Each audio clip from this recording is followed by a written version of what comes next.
Welcome to Kollywood talk.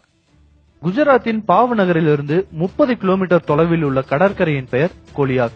இங்கு கடலுக்குள் முழுக்க முழுக்க ஆச்சரியங்களும் பிரமிப்புகளும் கொண்ட நிஷ்கலங்கேஸ்வர் சிவன் ஆலயம் அமைந்துள்ளது.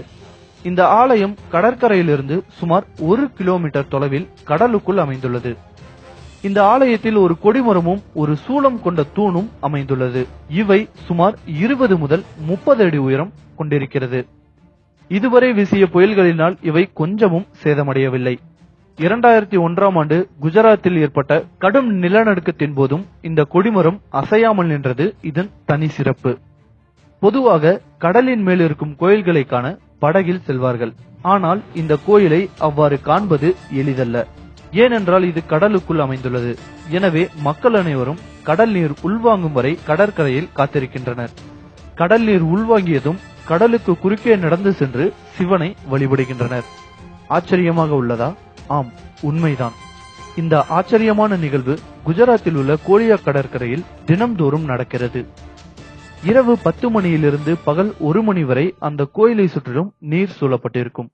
அதன் பின் பகல் 1 மணி நேரத்திலிருந்து 10 மணி வரை கடல் உள்வாங்கி கடலினுள் உள்ள சிவனை வழிபட வழி ஏற்படுத்தி கொடுக்கிறது இந்த கோலியாக் கடல்.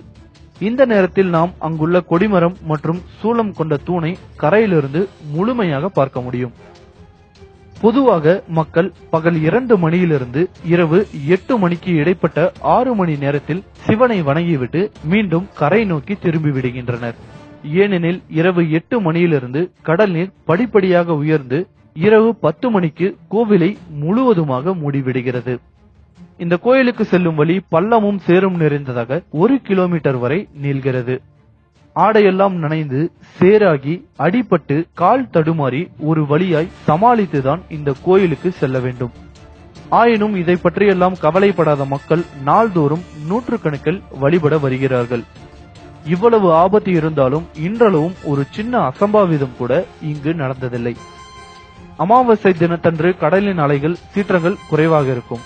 எனவே அன்று இக்கோயிலில் சிறப்பு பூஜைகளும் வழிபாடுகளும் நடக்கும். சாம்பல், பால், தேங்காய் ஆகியவற்றை கொண்டு மக்கள் வழிபடுகிறார்கள். பொதுவாக இறந்தவர்களின் சாம்பலை இந்த சிவன் கோயிலில் வைத்து வழிபட்டால் இறந்தவரின் ஆன்மா மோட்சமடைவதாக நம்பப்படுகிறது.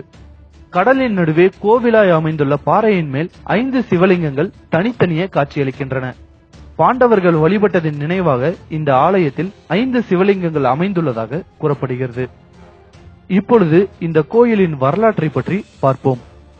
பஞ்சபாண்டவர்கள் போரிலே கௌரவர்கள் அனைவரையும் அழிக்கின்றனர். உறவினர்களையே அழித்ததால் பாண்டவர்களுக்கு களங்கம் ஏற்படுகிறது. இதனால் பஞ்ச பாண்டவர்கள் அந்த களங்கத்தை போக்க கடல் நடுவே நிலத்தை உருவாக்கி அதில் 5 சிவலிங்கங்களை அமைத்து வழிபட்டதாகவும் இதில் மனமகிழ்ந்த சிவபெருமான் அவர்களது களங்கத்தை போக்குகிறார் என்றும் பாண்டவர்களது களங்கத்தை போக்கியதால் தான் இந்த கோவிலுக்கு நிஷ்கலங்க மகாதேவர் என்ற பெயர் வந்ததாகவும் கூறப்படுகிறது. பொதுவாக கடல் உள்வாங்குவது என்பது இயற்கையான நிகழ்வுதான். ஆனால் கோயில் இருக்கும் இடத்தில் மட்டும் கடல் நீர் உள்வாங்கி மீண்டும் திரும்புவதால் இந்த நிஷ்கலங்கேஸ்வர் சிவன் கோயிலை ஆன்மீக அதிசயமாக போற்றுகின்றனர் குஜராத் மக்கள்.